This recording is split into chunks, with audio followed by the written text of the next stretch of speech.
Howdy, howdy, howdy. Welcome to another episode of Baked in the Cake, the podcast where we explore what is too ingrained in our minds to get out.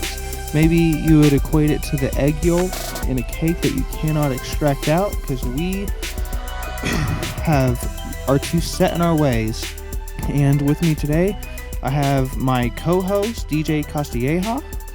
Hello. Good morning. And we are excited to be here. We are back on track. More consistent. Yeah, there we go. More consistent. Feels good. I think we'll definitely be at least every other week and hopefully increase it from there. It'll be interesting to see where we go this morning because we really don't have a complete set out plan. We're going to have just a conversation, which is what this podcast is about, just talking. We have interesting conversations. Even before turning the mics on, we were having a conversation that to some extent I wish was recorded because I think it's things that people try to come to grips with. Yeah. You know, and we don't always see it eye to eye, but, you know, and our opinions might not matter much, but, you know, it's real conversation. Yep. It is real. It's a real conversation. And as I'm thinking of it, I think our topics today that we make shift or just randomly switch to are great examples of, you know, people being baked in the cake and thinking the same way their entire lives, and you know, things we can't question. As the great Tom Woods would put it, the 3x5 index card of unallowable opinion or of allowable opinion. He burns the cards of allowable opinion. I'm not sure what that's referencing. I said Tom Woods. That's who. Who's that? Oh, he's I thought you knew who Tom. He's a libertarian. Is he a golfer? Idol. I don't know. He's he's led many people to libertarian movement. Oh, okay. And he has a podcast, and it's only 30 minutes, and he'll teach you one thing every day or so about libertarianism. But of allowable opinion, because the topics that we have coming up here, I don't have the typical allowable opinion on. Well, yeah, I think talking about current events, I think it's at least good to acknowledge that how we hear those events is probably skewed.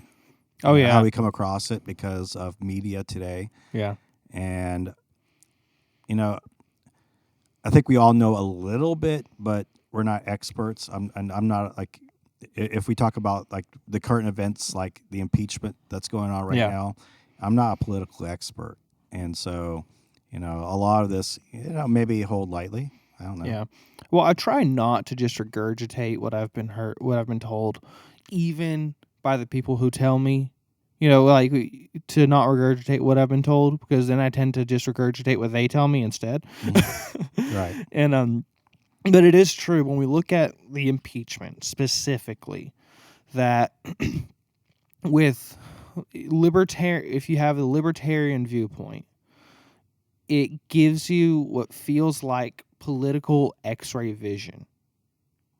Okay, explain that. So you can just see, so if a Republican and a very conservative, straightforward Republican and a Democrat, and not even a super liberal Democrat, but just a normal Democrat, a centrist Democrat, have a conversation about the impeachment, they're going to argue a lot.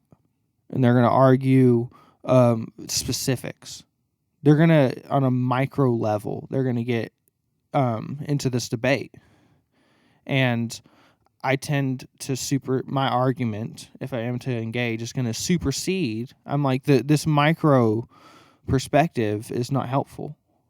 I was like, it's like I have a macro perspective, and I can see straight through their bullcrap. And what's your macro perspective say about impeachment? Well, the reason that kind of gives you that it's even possible to have a macro perspective, because I think you can have it and not be libertarian, is that you don't have a dog in the fight. Oh, okay. Yeah, okay. I mean, like when you don't have a dog in the fight, you don't care. Like when you don't care if Trump's actually impeached. I think he should be tried for war crimes. I think he should go to jail. But is this impeachment specifically a good reason? No. Yeah, I hold to a similar view in that I mostly consider myself apolitical. Yeah. Like I really, in the big scope of things, it really doesn't matter what takes place politically, in my opinion. And I think even biblically, I don't think it really matters. Yeah. Because we as Christians, we should be focused on more important things of the kingdom. And so I mostly watch things like the impeachment apolitically. Like again, like you, I don't have a dog in the fight. Yeah. It's entertaining to watch political processes take place, and impeachment's pretty rare that it's entertaining. That look at this event that's taking place. Yeah, it is rare. And I mean, to have fun, I have opinions on it, which I think we can probably get into a little bit, but other than that, I'm not going to hold my opinions, with a death grip. I hold them loosely. Well, I always have two opinions. I do usually have a practical opinion on what we should do, kind of on a micro level in the situation. And then you have your anarcho-capitalist libertarian opinion, which is in a perfect world, in this philosophy and ideology, this is what would happen. So you can separate the two. So when people ask me my opinion on something, I try to give them both. I say I would rather have, let's say, borders is a good one. I would love for the entire border wall to be privately funded, and the people who own the land around it they're the ones who are in charge of policing who comes in and out, and it's their land, it's their responsibility, it's private property. Now, that is not the world we live in. Right. That is not the most... We're not in a dream state. Yeah, we're not. That is not the most... I don't want to say realistic. Applicable. Realistic, yeah, realistic thing. Now, there is 3 miles of private border fence going up, but 3 miles compared to what's needed, and, this unique migrant scenario we're in, that is not... we need a quick fix. We can't change. Well, what I'm talking about is a massive culture change, and we need a solution right now too. We need to do something now, even though it's not. I think we're so baked in the cake, like politically and as a culture in the United States. Like to me, I say forget about it. These ideals. Well, that's what I'm kind of saying with the impeachment is that there are so many better reasons to impeach Donald Trump. There's so many better. Why would they choose this? Why? What's the deal? It doesn't make sense to me. Okay, so in regards to the impeachment, since the impeachment of Donald Trump, it's taking place right now. Where do you stand? Should he be impeached? Should he not? He should not be impeached. I agree. He should not be impeached. Yes, and it's not because I like Donald Trump. No, I don't care about him at all. And I guess the reason that I don't think he should be impeached is because it just doesn't seem like the evidence is there that catches him red-handed. A lot of people talk and say things, but because we're so politically driven. Well, if Biden wasn't running for president, would they have a case? Right, because he wouldn't be a political rival. Yeah. But, if you were, should he still put pressure on them to investigate what was going on? I would say yes. And even if, so what's crazy is that what he's doing is done by politicians all the time. Who's doing? What Donald Trump did. Right. Theoretically. Right. It's done by politicians all the time, at every level. It's just in maybe one small scenario, they think they can get it to where it's technically not legal or this or that. Well, the big problem I have with the whole thing is that it's the conversation has been going on ever since he was elected. Yeah. And and I have to admit that I was more on the Democrat side for the election. Really? Yeah. I was so for Trump at that time. I was. At that time, I wasn't, Oh wow. and mostly based on just the open character of him.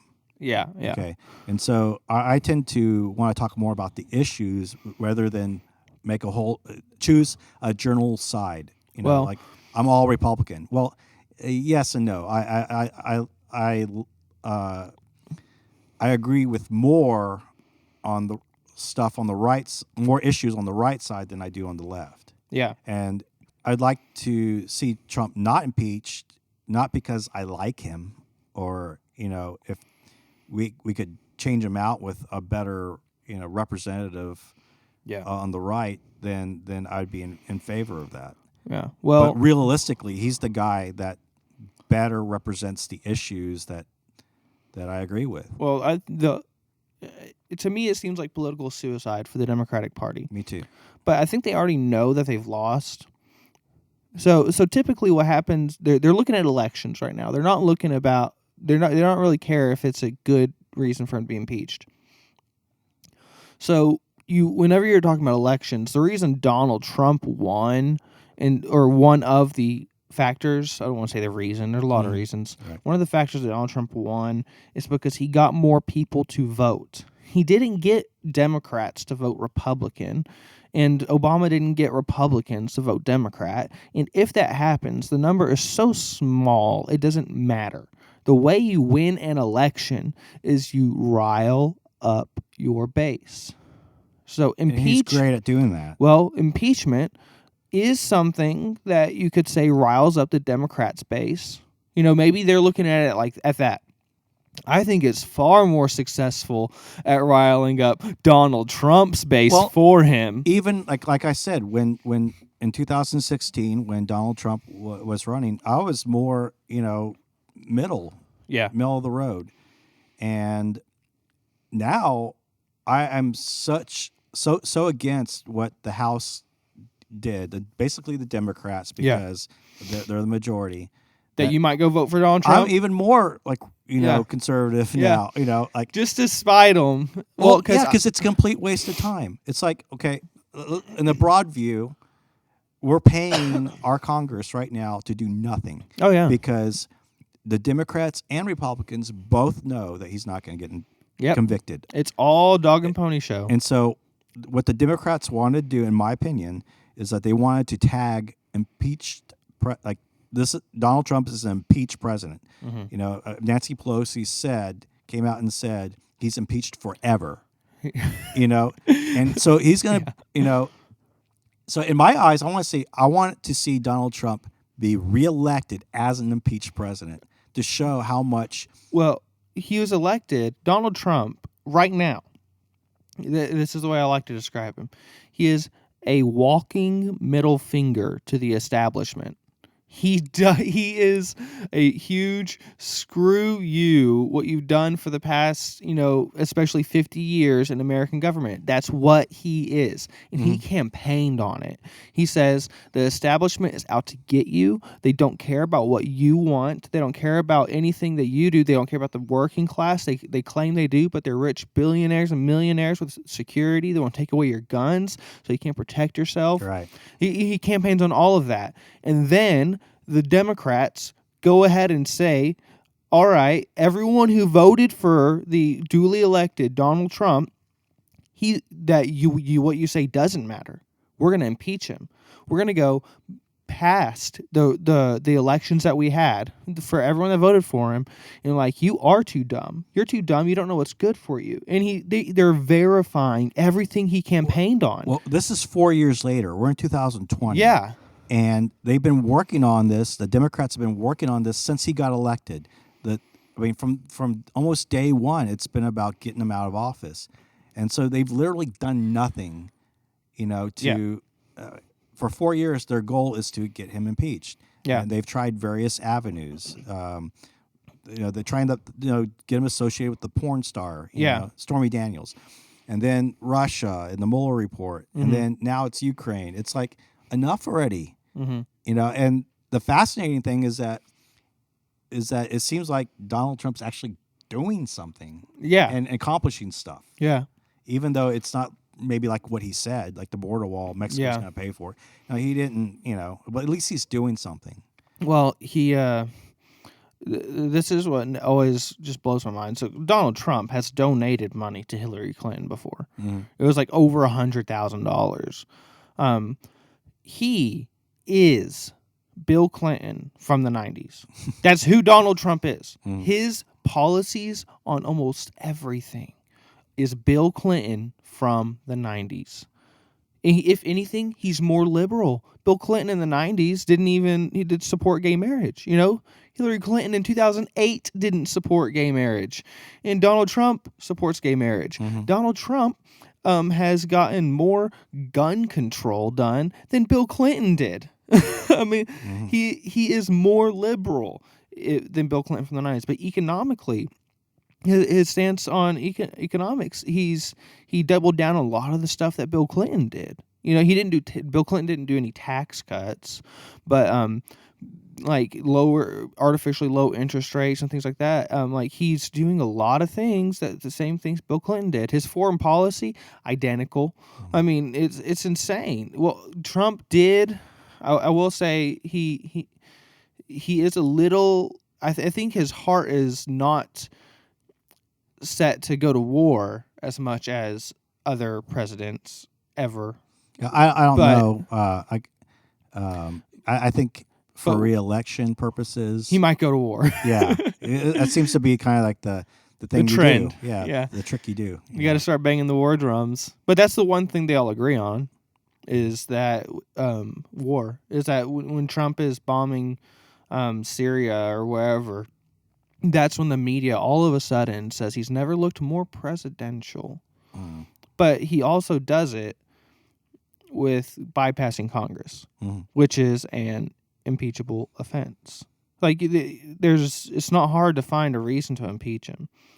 But if you were to impeach Donald Trump on a solid base, then you would. I want to say it'd be too hypocritical because to look back at Obama, because Obama should have been impeached if that's the basis for impeachment, if that's what they decide, because ultimately the House, whatever the House says is impeachable. That's the rules. It didn't really matter. Well, I'm afraid that's kind of what's going to happen, and I think the phrase for it is weaponizing the impeachment. That it's now like next time you have the majority of the House, a political party that's different than the president, they're just going to impeach him. Yeah. Because, they'll find something to impeach him with because they can. And here, since the Democrats don't have the Senate, they can impeach him, but they can't convict him. Well, which is the case it's always been, too.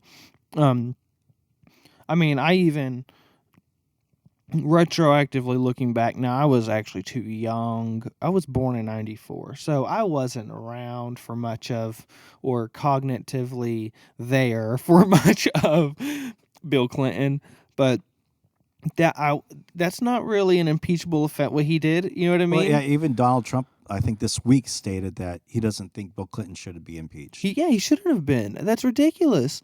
Like it's his. Okay, so they got him lying. That's ultimately what it was. But think about what he's lying about.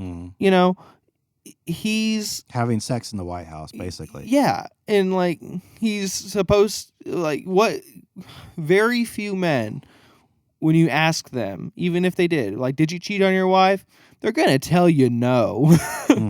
I'm like it's not like his character was that far removed from the average male. If it was like, did you gas all those civilians in Yemen? And he says no, and it turns out he did committed war crimes on that level, then that's super impeachable. For sure. That's human life. I guess that's where it kind of goes to me is like, I tend with the federal government and with our politics, I tend to not care about the issue unless there are actual human lives being not affected but like harmed. Because lots of things affect us. Like I hate taxes. I hate them. I don't spend all my time just railing against taxes. I think it's theft. I think it's extortion from the government. Right. I don't think that's the most important issue. I think it's a crime against us, but it's not the most important issue. Mm-hmm. To me, ultimately, war is like foreign policy. There you go, is the most important issue because I think we have killed many people because of it. But so when the impeachment has nothing to do with anyone being physically harmed, I tend to just not care. Mm-hmm. There's no reason for me to get involved, and we've very much our what we consider important issues has changed, and the populace doesn't care if we kill. We've been carpet bombing the crap out of the poorest countries in the world for over 20 years, and the populace doesn't care if we. The populace doesn't care about that, but we're going to focus on whether Trump said something inappropriate on a phone call. Right. Like where's our priorities here? There has to be some basis. So, to take it back to a Christian perspective, because ultimately, in my opinion, what we're talking about doesn't matter if you don't have the Christian perspective. I don't care about the secular perspective. So maybe we call that biblical worldview. Yeah, biblical worldview. These people are made in the image of God, and life is sacred. And we have lost the sacredness of life as a culture, and I think it shows when we don't care about people dying. We truly don't care about people dying, and we'd rather watch Donald Trump just be removed from the White House. That's our dream, is to remove the president. Whether there was talk when Obama was that we should impeach him when he was elected. The Republicans are guilty of it too. I think more than ever we're seeing the polarization. Like maybe not more than ever, but it's pretty obvious now. I think the internet has helped. Well, in media, it's pretty clear. Well, so we have a friend that walked in. His name's Kyle, and he's someone that we usually have conversations with, and so what do you think about the impeachment? Well, what I was just thinking about, which was about the talk of whether or not Obama should be impeached, was talked about by Republicans, but they went through that, 10 to 14 years earlier with Clinton, and impeachment is purely a political act, right? Yeah, it doesn't do anything else. And yeah, we had just talked about that. How this week Trump comes out and says that even Bill Clinton shouldn't have been impeached, and so maybe they're using impeachment a little bit too loosely. And but yeah, we did talk a little bit about Bill Clinton's impeachment and how that was politicized. well, and so what I would counter, or not counter with that, but what I would add to that is the reason that Republicans didn't ever impeach Obama was because of what they learned in 1998. It soured people towards Republicans, but it actually was effective in the sense that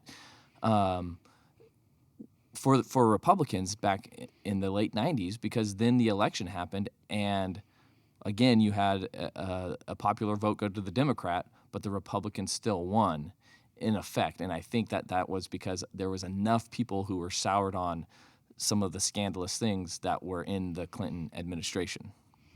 Well, But they didn't think that there was sufficient scandal that's like the immoral that makes people feel bad or icky that Clinton was accused of, that in general people might say Obama did. He didn't do the types of things that people feel icky about that you go, yeah, impeach. well, do you think that back then, because once again I need y'all's perspective since I was sucking my thumb at that time, and among other things, but so do you think that riled up the Republican base enough to get more votes, or do you think it just made, because I mean that's an interesting election. But yeah, you're right. The Republicans did win. But that was the election where like every vote mattered. Right? Yeah, that was Bush. every and single was vote that- mattered. Bush v. Gore. Yeah, it was Bush v. Gore. Yeah, and yeah, so that might be I don't know. The way I see it is that it might have mattered in that one is what I'm kind of thinking about now. I don't think it matters now, is because Obama won because he had 11 million more people, Democrats, vote. And I don't think 11 million people chose to not vote for Hillary because of her character, or chose to not vote for, or chose to not vote for Hillary and then go vote Republican. I don't think that happens very much. I think they just didn't vote at all because they had 8 years in the White House, and that's what typically happens, is that the party that got comfortable because they won gets lazy, and then they get mad at the primaries, and then they usually win the House and the Senate back, but they didn't win the Senate, so that was interesting. Well, bringing it back to impeachment and whether or not any of the two that happened in the last 22 years, or the proposed, like, we should impeach Obama, should or should not happen, in my opinion, all of the presidents should be impeached. And I don't know if you brought up that point yet, but they all should be impeached for all of the war crimes that they've committed.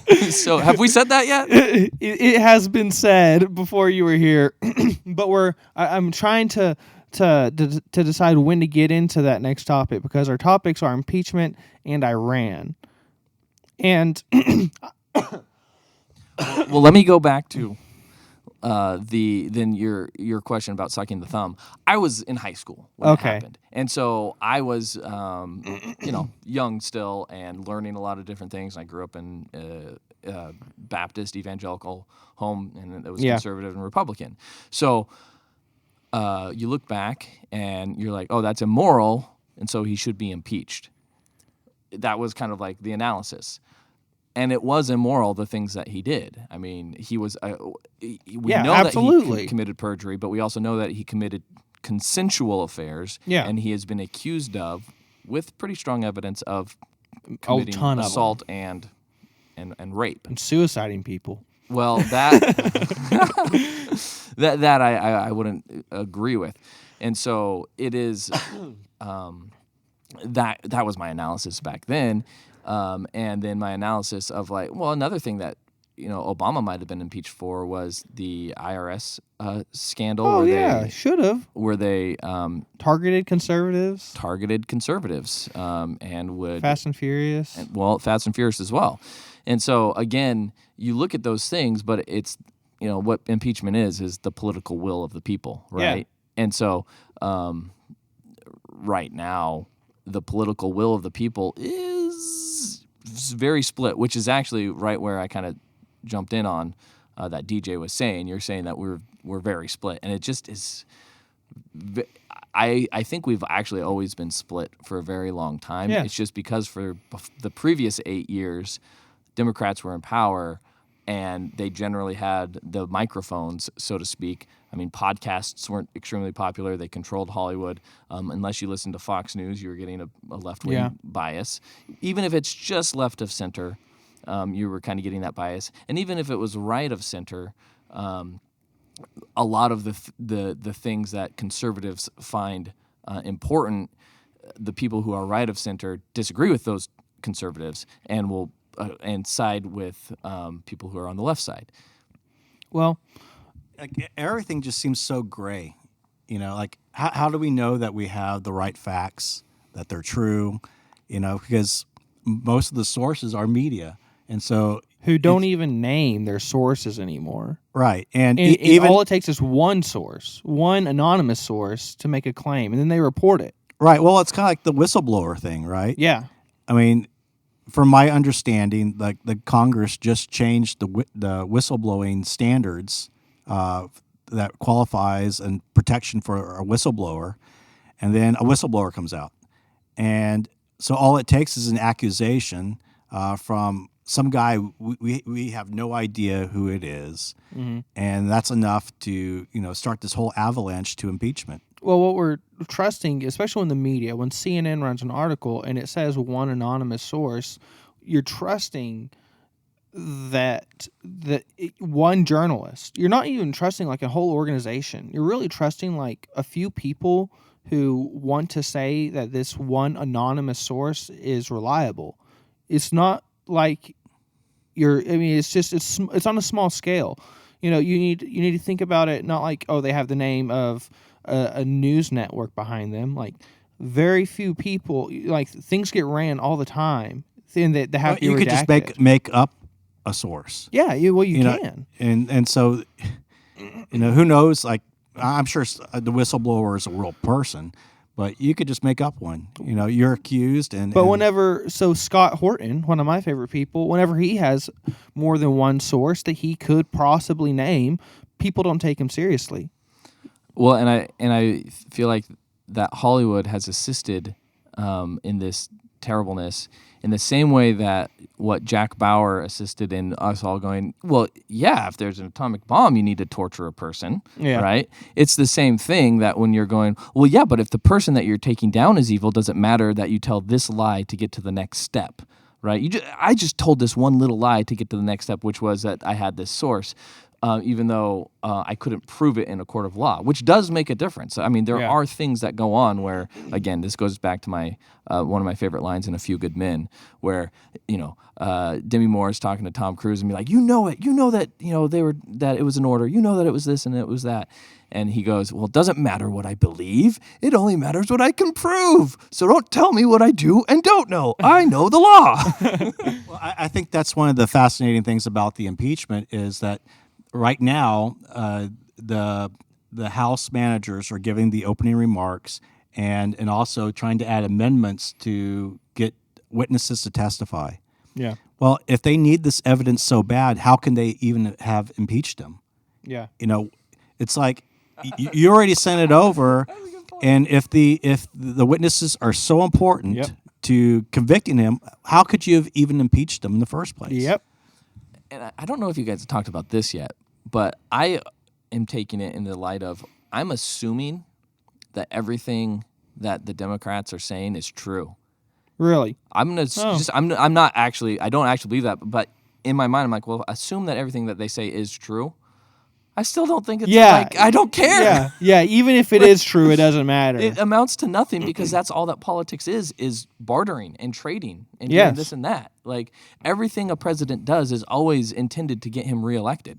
Well, or her. Yeah, I mean, because the big thing in leading up to the impeachment was, did a quid pro quo happen? Doesn't that happen? I mean, aren't you trying to get something? All the time. Isn't that part of making a deal? Well, you get something and I get something. I don't want you to go too far into the definition of a quid pro quo because I have intentionally refused to learn what that is as a protest. Well, we have a lawyer in our presence. Well, I don't want to know what it is. I'm protesting the impeachment by not knowing what quid pro quo is. All right, you cover your ears, and then the audience will want to know. Okay, so my ears are covered. All right, quid pro quo just means this for that. So simple.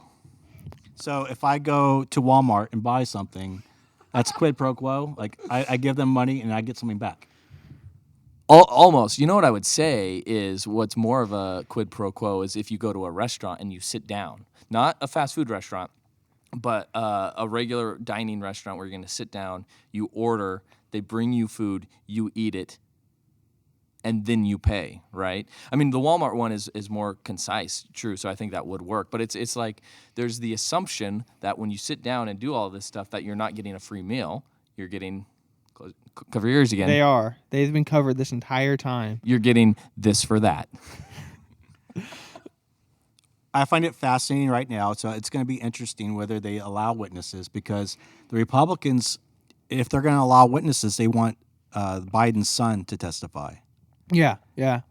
Which is, if the Democrats ever agree to that, it's throwing Joe Biden under the bus. Yeah, well, I think he's already done for. I don't know how they could even...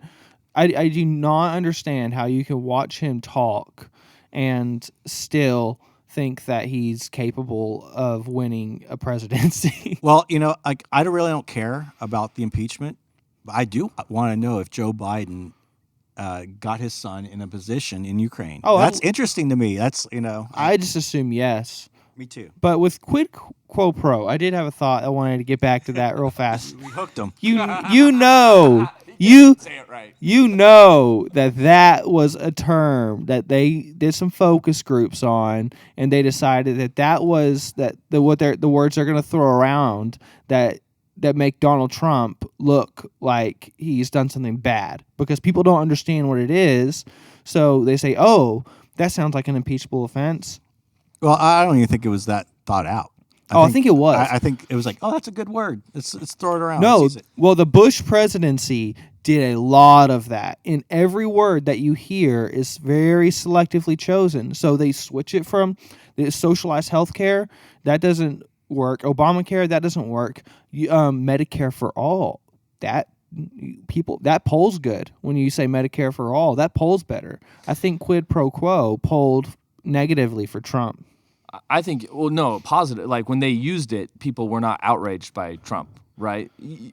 Okay, I see what you're saying. You're saying initially the people that they asked were like, quid pro quo, that's terrible. Yes. Because once it was rolled out, people were like, quid pro quo, what are we talking about here? This is ridiculous. They had to immediately switch it. Yes. To attacking your political opponent, or doing something like that. Because one of the other things is, they did the collusion, right? Yeah. Which is not a crime. Not a crime, but it just sounds so good. Now, here's the interesting thing between Democrats and Republicans is, as we know, on the radio and on YouTube, most political radio shows are conservative, and so it takes a slower amount of time to get the response done, because you're actually getting an explanation. Whereas on CNN, they do a 7-minute report of the quid pro quo, and then they do a 10-minute panel talking about how terrible the quid pro quo is, and then they might do 3 more minutes on historical quid pro quos that were bad, right? And so they've initially introduced this idea, whether quid pro quo or something else, to the people. And then it takes weeks actually for the conservative side. Now we all think that quid pro quo is kind of ridiculous, but assume something. It's benign, whatever it is. It's the boogeyman. It takes weeks for the conservatives to come up with their response and explain why it's not a quid pro quo, or why a quid pro quo is not a big deal, or the boogeyman's not a big deal. Yeah. Or this particular boogeyman's not a big deal. That is something I hadn't thought about, is the slow response time. But it's a slow response time, but because in general, people who tend to be conservative are often analytical about specific things. And I'm not judging one way or the other, like people are just different in that way, but you want to analyze to the points, and so it takes a little bit of time to do that and then to learn those arguments. Well, I think another thing there is that one's on offense, one's on defense, right? So the quid pro quo argument was launched to attack, and then the Republicans are forced to respond to it, trying to understand what quid pro quo means. Why the fancy word? It's a scary word. It sounds complicated. It sounds legal. yeah, like a legal term. And when it's just, you made a deal. definitely sounds like something Tom Cruise would say, I have to say. Yeah, it definitely does. And he would say it awesomely, though. He would. Well, I think Kyle has overstayed his welcome now. I appreciate you guys letting me on. Now I got to go coach a bunch of 8-year-olds to another victory. See you, Kyle. Okay, so going on to I want to talk about Iran. Okay. I have mixed feelings about it, because I actually want to give Donald Trump a little bit of grace here. And you hear this often by other commentators, because we're grading on the curve of that he hasn't started another war. That's a good thing. But the fact that we're still in Afghanistan and have been there for 20 years, and like what's going on here. So I want to give him, and he said he'd pull out. He campaigned on pulling out of those wars. Well, I mean, just a few weeks ago, there was this big hoopla about him pulling troops out of Afghanistan. And then all of a sudden, there was they started attacking because he's pulling his troops out. And the only way I knew about that was because the media presented it. Yeah. I think maybe a subtopic here is how much does the public really need to know about what's going on? Everything. Well, I know, but like I know as a leader that in a church, Yeah. when I used to pastor, there's some things that the rest of the church just didn't know and need to know. Yes. You know, like they don't need to know who I'm counseling. They don't need to know like a lot of things dealing with church strategy and I don't know. It seems like though, like with our president, everybody says, you know, we should know what's going on, and I don't think that's really a good idea for Okay. no matter who the president is. Kind of. I see where you're coming from. Now, there are lots of decisions that never get brought up. Well, like the complaint for one of the complaints for Iran, for Trump going to Iran, is that he didn't tell anybody. He just decided to go and bomb this guy. Okay, well, so it is against the Constitution to do that. A declaration. So that's what makes me mad. So that is a declaration of war. That is an act of war. You killed the general of another country, another sovereign country. And even on Joe Rogan's podcast, I had to listen to a guy go on there and make excuses for why that's not a declaration of war. I'm like, please imagine if anyone Are we at war with Iran right now? Oh, absolutely. Like our troops are attacking Iran right now. Not They're direct, exchanging fire. Not directly. Well, Right. well, they are. I mean, it depends on. Yeah, there's stuff been going on between Iran. There's lots of things going on. Yes. But is that a war? Well, yeah, I would have to say. Are we at war with Russia? Well, it depends. I wouldn't. I mean, their ships are aggressively attacking our ships. So not attacking, but getting dangerously close. You know. Well, I was going to say Russia backs Iran, so. Oh yeah. Well, So we could be at war with Russia now. It's hard to tell, right? So it's proxy. And No, I think there are lots of circumstances where it's hard to tell. In what world do we live in that killing the second in command of another country is not an act of war? You know what that did one time? It caused a world war. Like seriously, like this. But even insane. in the World War, like let's just say World War II, there was an announcement: we're going to war. And An official declaration of war. You know, the only reason, but this is so. America's military budget is bigger than the next 20 countries below us military budgets combined. Okay. Iran does not want to go to war with the U.S. They know they would lose. They know.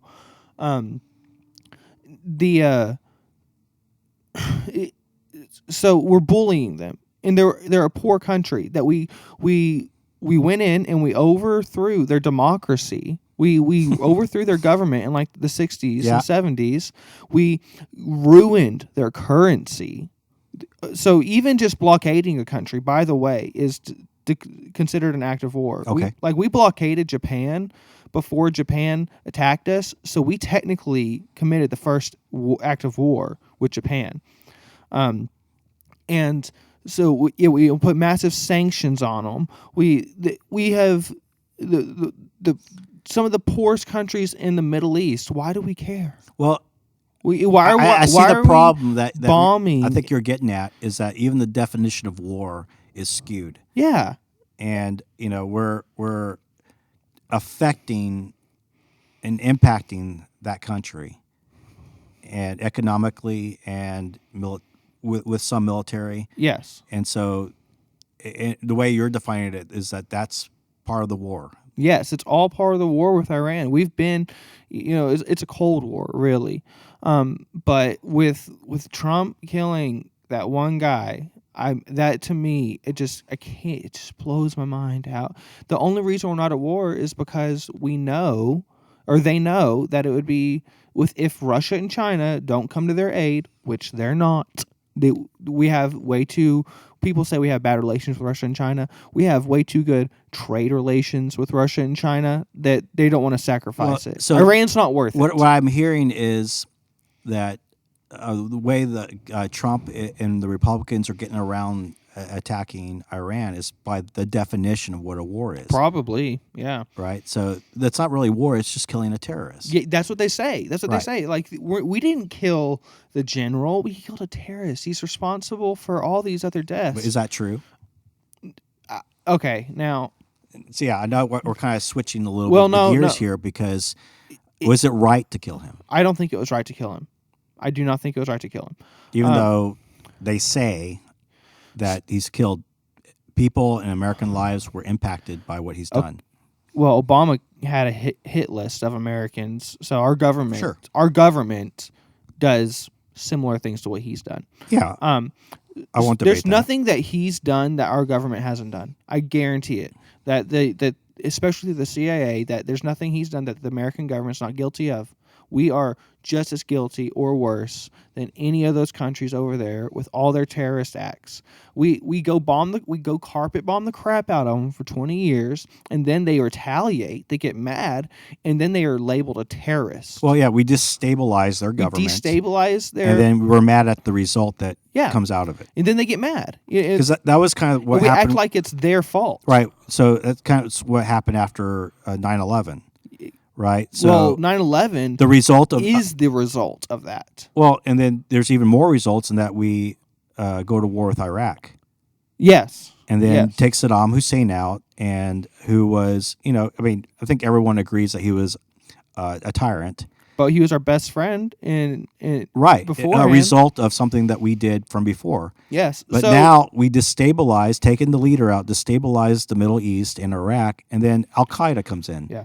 There's no he was a tyrant, but at and now least, we negotiate. Now Al Qaeda, we fight along their side. We arm Al Qaeda now. It's insane. But with Soleimani or whatever his name was, there's nothing that we haven't done. So they say they're the most the number one sponsor for terrorism. That's what you're going to hear on Fox News all the time. Okay. Is that they're the number one sponsor for terrorism. And this is where I got to give, I get frustrated with the Democrats, is because that's not true. And they never Point just that out. say that's not true. So the Democrats, for some weird reason, do side with Iran more often. I don't know why, but they do. And so I'm like, if you point out that that's not true, this is a real easy thing. So they'll say that anyone backed that was ever armed ever by Iran. So if anyone's killed with a weapon that was armed by Iran, which ultimately was given to them by Russia, then that group, and if it's labeled a terrorist group, it may not even actually be in a different world labeled a terrorist group. That group is now a proxy to Iran. You know what I mean? They're acting on Iran's behalf. Okay, so let's hold us to that same standard. ISIS is an American-backed militia. That's what that means, is that ISIS, who America armed, the U.S. government started ISIS in trying to control the region and take out certain dictators they didn't want. So by that logic, we are a sponsor of terrorism. Okay. So we cannot. So it's simply a lie to say, because the standards, we're not holding us to the same standards as them. For some reason, the police, it doesn't matter. Okay, so probably an equivalent of this during the Obama administration is going after Osama bin Laden. Yes. Was that right? We were done with the war. Primarily yeah. done with the war. I have a hard time with these because I do think those situations are nuanced. I don't mourn the death of these guys. I don't think they're good guys. I think that's naive to assume that these guys are good. Right. But we killed Saddam Hussein how long ago? And that's the reason we invaded Afghanistan? Like what? Well, the reason I remember was looking for weapons of mass destruction That were Saddam's. That was also that they never found. that they never found, that didn't exist, which WMD was also another thing that they, because it's vague on purpose. They did that in, they pulled that in groups and to see which ones scared the public. It's fear-mongering, which they never found, but that was code for anthrax too. That's what that was. Okay. WMD was actually code for anthrax. Some people think it meant nukes, but it didn't. Anthrax is really what it was. Because And they were there's a bunch of putting neocons. they were looking for the Scud missiles. So the only WMDs that were ever in the Middle East were missiles that we gave them. In the 80s, the Reagan and Bush gave Iraq mustard gas. And some of it's been lost. And some that of it's was been stolen. help them fight Russia, right? Yeah. Okay. Yeah. So they gave them mustard gas. We armed terrorists with something that we don't is a war crime to use. Like, this is insane. And then we act like they're the bad guys. What we keep doing is we arm them, we turn our backs on them, stab them, and then they get mad, eventually commit a horrible, heinous act like 9/11, and then we just use that as an excuse to go further into their country and the poorest, the poorest countries in the world. Like, what are we doing there? Right. When our military is more than 20 times the size of theirs, it doesn't make sense. It blows my mind. It's that we're killing all these people too. So Iraq didn't commit. No one in Iraq did 9/11, and like 1.4 million people have died in Iraq since the Iraq War. Yeah. Far less U.S. troops also, but we don't mourn the other people who, for this unjust war that we went into. Like, I wish we had a sanctity of human life. Like, these people matter. This is the most important issue. Well, I think what you're kind of getting into is kind of looking at the bigger picture here as Christians and our role in the kingdom, that the kingdom really doesn't have the borders that we do. Exactly. And so we have the American perspective. We live here in Military Town, USA. Yep. And so when civilians die in Iran, Iraq, it's really like, how much care do we really have for them? Basically none. So, like, even not too long ago, I've been reading this up. I should probably read some more. I'm sure there's another more recent incident, but this is like 3 months ago. We killed 40 pine nut farmers in Afghanistan. On accident, we killed 40 pine nut farmers, and other people were injured. That was, who's to pay for what happened? Like, they're essentially murdered wrongly for no reason, and they hate us over there. Why do they hate us? We act like it's a confusing thing. Well, we have school shootings here, and 3 people die, right, and it's a national tragedy. Yes, it's huge, but we go kill 40 in one day. 40 pine nut farmers. Or even whenever, bomb fragments from Lockheed Martin are discovered to have blown up a wedding or a school bus full of children. And no one pays for these injustices and crimes because we're Big Brother in Middle East. I cannot believe in the fact that we've lost the war, because we have a war on ideology. You can't just kill all terrorists. And they keep expanding the definition of who's a terrorist. And I mean, like, they're like goat farmers from Afghanistan have been holding off the American government for 20 years. Goat farmers who are illiterate, who have AK-47s from 1947 that got there by the Russians, are still holding off the American government. And that it's so far that we negotiate with Al-Qaeda and people like that. We have lost the war. Why do we need to be there? Why do we need to get into when do we learn our lesson? When do we learn that going into Iran is a terrible idea? Well, I think, is that baked in the cake now, where like are we responsible now for the results of our actions? Shouldn't we stay because of our government's bad decision to go in there in the first place and try to spread democracy and all this stuff? Do we have a responsibility there to try to protect? I don't know. One side. Fix what we I don't did. know. Just fix it. You Yeah, gotta stay and fix it. which is impossible. That's the argument that they use to stay. Which, guess what? Right. Commits more. You know what I mean? Right. It just makes it worse. So Foreign intervention just makes it worse every time. So I mean, We trade one dictator for a worse dictator. The killing there, the people dying is baked in the cake. Because if the government leaves, then they're going to start killing each other because they're going to fight for the power. Yes. Yes. The we vacuum. destabilized them. Yeah. Right. And so it's kind of like, this is the damage we've done. Well, and people say, if we pulled out, it'd be too many consequences. It'd be a horrible thing if we pulled out. I agree. There would be lots of consequences if we pulled out of it. I don't know if it's any worse than what's happening right now. As far as atrocities happening over there. Yes, there are going to be consequences for us pulling out and not having a military presence there.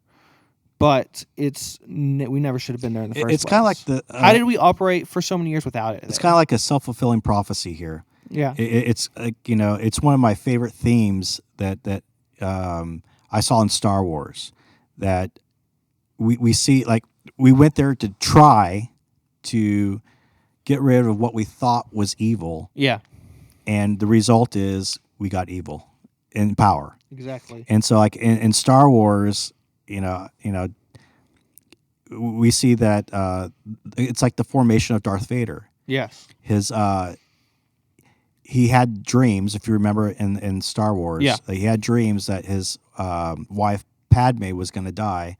And so he basically turns to the dark side in order to try to save her. But that's what killed her.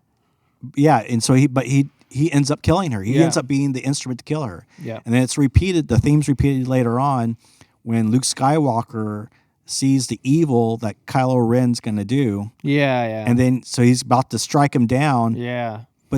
And he doesn't, but that action of about to strike him down is what causes him to go evil. Yep. And so it's the self-fulfilling prophecy. It's like the prophecies they had, they were going to be the ones that brought it into place. So my favorite scene in Star Wars, well, actually, I don't know my favorite scene.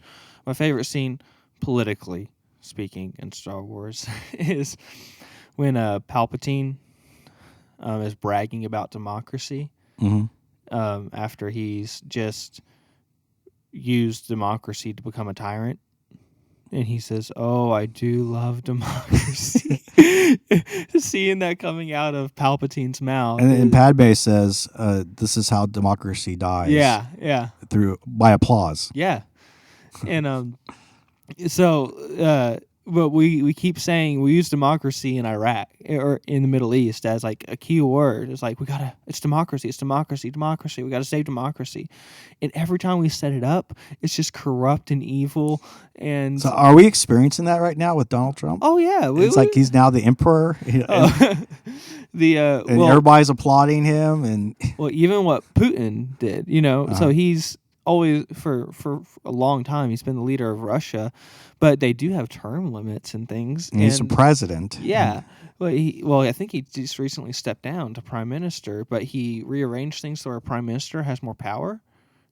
And so now he has more power, but he needs to maintain the appearance of a duly elected official for public reasons and to stay good in the court of public opinion. And so that's all they use democracy for. Democracy is good at one thing, providing a hiding place for tyrants. That's all it does, is it gives them a good place to hide. We have the same totalitarian things happen in America as they do in, name your socialist country that doesn't have elections or something. Like the same things get done, just with the illusion that we voted for it, because we vote for them to go make the decision a lot of the time. It's not even that we voted for it. It's not like it's, the leaders don't really, if you have a tyrant leader, it doesn't matter if they were voted in or not. It just doesn't matter. But we think that democracy is going to save the Middle East with these people that are extremely uneducated, most of them, and when we've made them that way too, possibly our foreign policy has made it where these are war-torn nations now, and then whenever we do set up a democracy, and then they elect the person we didn't want them to. Oh well, we got to start all over now. We got to redo this democracy thing, and we got to invade. We declare them a terrorist, go invade. But war is definitely baked in the cake for us. For especially that there are kids fighting in Afghanistan right now that the war started before they were born. Mm-hmm. And if you in the media, if you don't support the President Trump bombing anyone or any president bombing You're anyone, unpatriotic. You're unpatriotic. Yeah. How dare you question that? You're not allowed to have that opinion. Mm-hmm. Anti-war. You're not allowed to be anti-war. In the Democratic Party, who Obama dropped way more bombs than Bush, used to be the anti-war party. And now they that's the one thing that's always bipartisan is war. We're always okay with flippantly going to bomb countries. Well, that seems to be something baked in the cake in the evangelical church. Oh, absolutely. That there's this just war theory. Well, I do believe in St. Augustine's just war theory. Okay. What are you talking about? That our own just war theory? Our own version? Now, there are different just war theories. I agree with St. Augustine's. That it's okay to go to war if it's just. I do think there are just reasons to go to war. I say I'm anti-war. In today's political landscape, I'm extremely anti-war. But, this idea of justice, of being a just war, that can be subjective. Yes. So that's why there's different theories on it. Some people disagree on what makes a war just. And I think St. Augustine's is the Christian perspective, which is, we should probably say this for a different one because it's Christian nonviolence. That's what it is. It's Christian pacifism. Okay, explain his just war theory. Well, that's a long discussion because he has 5 points that, another 5-pointer. He has like 5 points. That's why you like it so much. That all have different... it gets into the nitty-gritty. It gets in a lot of details on how many civilian deaths are okay, things like that. And what's interesting is a lot of the times to avoid war, the answer might be conquered. Let them conquer you. If your rebellion is not acceptable in just war theory, lots of things. Well, that would be interesting because I think what we see, and I think we can agree, that the church is growing the fastest in places where, they don't have the best governments. Yeah. They have tyrant leaders. They're being persecuted, yet the church is growing the fastest there. Uh-huh. And so I think that would be evidence that in the big scope of things, when we're talking about God's kingdom, that does it really matter what kind of government you're in? Exactly. I like talking about political things because it's fun, but in no way do I want to apply that this is God's, read into it with God's hand of wrath. Yeah. Why can't we just say that, it's like we're doing this and God may not approve of it? Yeah. Well, so in what we see, in which I keep... But it feels like in church circle, evangelist church circles, that we have to justify it, so we feel good about what we believe about it. It's like you have to justify the atrocities that the American government does, because if you're not patriotic, you're not Christian in America. Mm-hmm. That's the way they see it, which is just horrid, and it's becoming less and less a thing on a large scale, but it's like the ones who still believe that are getting worse. Or they're vocal. Yeah, they're the very vocal minority, and even that type of foreign policy, like to save Israel, to speed up their eschatological view. Well, I think that's one of the arguments about going to war in the Middle East is to protect Israel. Israel. A and lot that's of like a dispensationalist thinking, right? Yes, that's a huge part of it, and it's just that's bizarre because even with Israel, they are a secular government. Their government does not really, I mean, they're liberal by every American standard. They're not living in any biblical way. I don't want to say Christian way, but biblical. Even if it's true that, like they're right, like the dispensationalists are right about Israel. God protects them. Exactly. Exactly. It's yet we feel like we have to be God's arm of justice here. Yeah, and make the decisions for him too, and speed it up. Mm-hmm. But we see that in the Old Testament very, very clearly that God. So let's pretend America is casting judgment on these nations in the Middle East. Let's just assume that, just like the Assyrians did to the Northern Kingdom, and then God punished the Assyrians for their own injustices. Mm-hmm. Who's to say we're not next? The only thing that I'm on the fence on about this is, so ultimately Jesus judges individually. Mm-hmm. So does God judge nations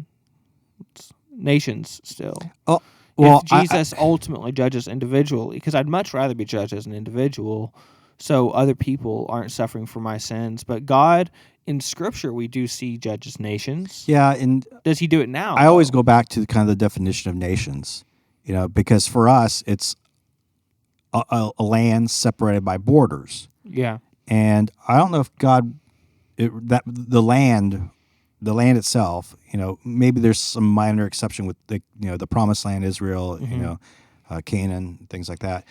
It's a group of people. Yeah, a nation is a people. Israel was a nation before they got their land. Yes, they were God's chosen people. The way I see it now is like, because the Christian kingdom has no borders. It is people. Right. That's the only way you can define it. Well, and then it's God's chosen people. In the Bible, we're told that every tongue, tribe, and nation, representatives from every tongue, tribe, and nation are going to be before God, praising Him. And so there is this distinction between like people and tribes, but I don't know. Like when we look at tribes, like my son is native. In Africa, we saw this quite a bit, that there's the national borders, like there's a national border for Uganda. You can see the shape on a map. But even within Uganda and the surrounding countries, there's tribal nations. They have their own like kings, their own, and their tribes. Mm-hmm. And so my son happens to be Cree, but the Cree border goes into the United States and into Canada. And they're able to travel freely through the border. Oh, that's and so, the tribes thing is kind of interesting itself because the kings have borders that for their tribes that go around or go through national borders. Yeah. So politically, you recognize a nation, but tribally, they have different borders, and there's more tribes in Uganda than there is that one nation. So it's like, and if I'm not mistaken, I could be wrong, I think it's like over 100. Yeah. And they each have their own king and prince and, and chief, or, they have their own leadership within the tribes. Yeah. This is like, like in Rwanda. Uh-huh. The battle was within the country, but it was between tribes, right? The Tutsis and I can't remember the other tribe. Yeah. But they were fighting against each other within the country. Yeah, so it looks like a civil war. Kinda. Looks like. Yeah. To us. Right, but it was a fight between tribes. We should have a discussion on secession too. Well, it's like that in Iraq. Yeah. Too, right? So the Sunnis, 100%. They have different leaders within these little tribes. Yes. The Sunnis, so I mean, is that what God's looking at? The tribes, like it could the political boundaries. Well, it does come down to. I try to remind people whenever they're casting whenever they're reading into the political landscape and how God is judging and things like that, I'm like, just remember, because it kind of sounds like they're trying to judge. They're trying to say what God is doing. Mm-hmm. And I'm like, just remember that you should be glad that God is judging you and not other men. Because they're men. It seems like they're acting like men judging them. Like, well, God is who judges you, but he also judges them too. Mm-hmm. So don't be so proud about, you thinking your opinion about this country is what God's doing. Because if it's wrong and you invade it and bomb it, let's say if that one person could be responsible for all of that, well, you got a lot of judgment coming your way too. Right. And if God's got control, then we don't need to be. Yes. Like we can trust him to be able to defend himself. Exactly. To defend his own honor and glory. And, we need to be real careful because God works in ways we least expect. Exactly. And we think we have it figured out, but we don't know the mind of God. And he acts in ways that we don't want. But it is better. He does things that Jesus coming. The Jews wanted a savior from the Roman government, and they got a savior. They got the savior they needed. They got the savior that the most perfect, fulfilling, the best savior they could ever ask for. They got a king for a new kingdom. They got a king forever that'll reign above every other king. It's not the king they wanted. Right. Yeah, so we need to be real careful about looking at all that stuff.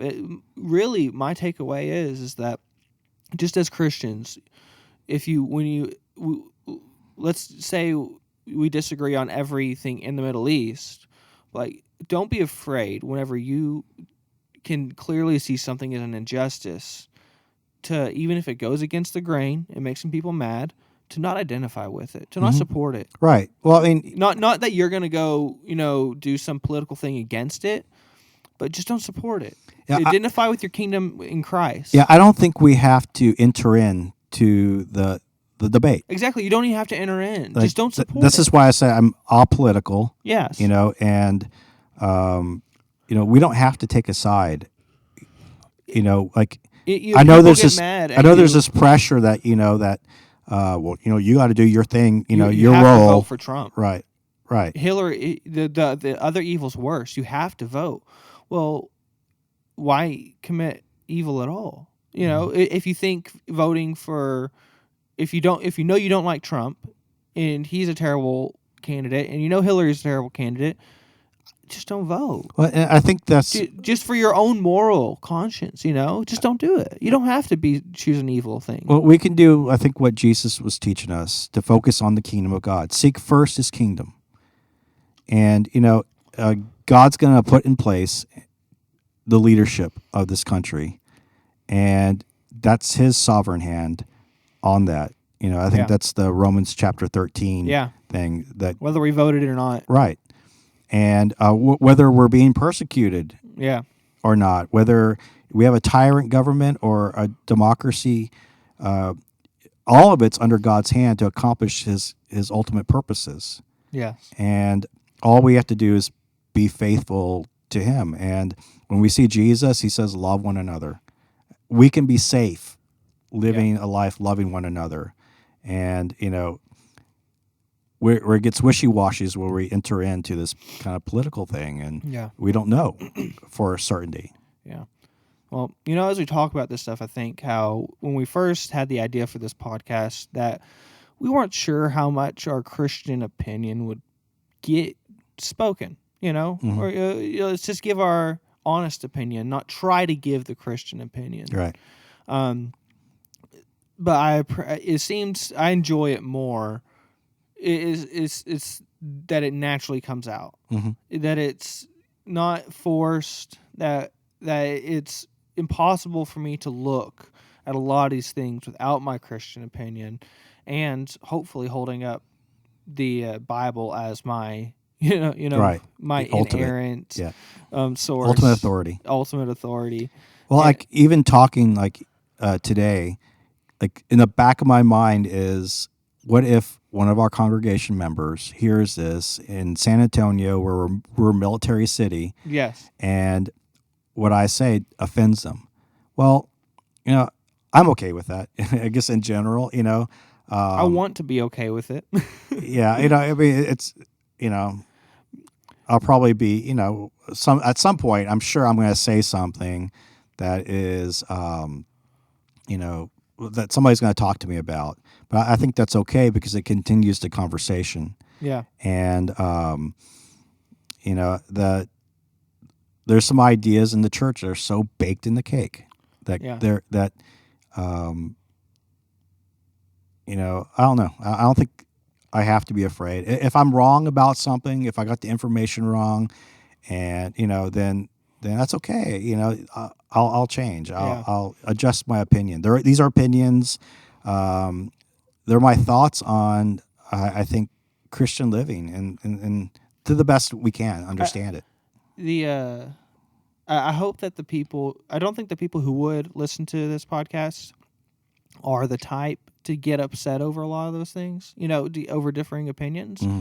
But I hope that if they were, and they hear me questioning the war in Afghanistan or whatever it is, that they would hear me questioning it, not damning the people who are participating in it for who they think they have their own reasons. Mm-hmm. Yeah. And I may not agree with that, but I hope that they can agree to disagree with me just as I am willing to do with them. Right. I don't want to think of them as any different because I don't want to act as their judge. Mm-hmm. Is their conscience with them and God, and if that's good, then it's not up to me. Yeah, that's kind of one of the crazy things about the Christian faith, right? Is that we're always being sanctified, and we're at different places. Yeah, it's a journey, and so I'm hopefully I'm not at the same place spiritually a year from now where I am now. Yeah, and hopefully I've grown and matured a little bit, and I think Jesus wants to continue shaping us a little bit at a time in our sanctification, and we're each taking our own journey, and our experiences have shaped our worldview and the way we see things. And, we just got to be civil to each other, nice to each other, and respectful, love one another. And understand that we, expand our own versions of allowable opinion. That whenever you see, it's easy to say it. We as Republicans, not as Republicans, I'm not a Republican, but most Republicans say that about the left all the time. Like, we can't have conversations anymore. We can't have civil discussion. But if you bring up the right subject, they don't want to have it either. Right. It's just the different subjects. One might be worse at it, but right. We're all guilty of it. I'm guilty of it. So I hope that these conversations, if they listen and they don't agree, they just think. Yeah, and at the end of the day, I know nothing. At the end of you're right. We know nothing. And with the internet, we learn more and more and more. We know nothing about what we thought we knew. And then when we were with the Bible, we read and we realize we know even more nothing. And right. Yeah, we misunderstand things all the time. And, just give each other grace in everything that we do. Right. So I think that's going to be it for today's show. I am looking forward to our next ones. We may talk about, like I said a minute ago, Star Wars, secession, or even the elusive topic of DMT, if you know what that is. So leave a comment if you have a specific interest in any of those. Or ask questions. And ask questions. Yeah, we might answer your questions. It might help us get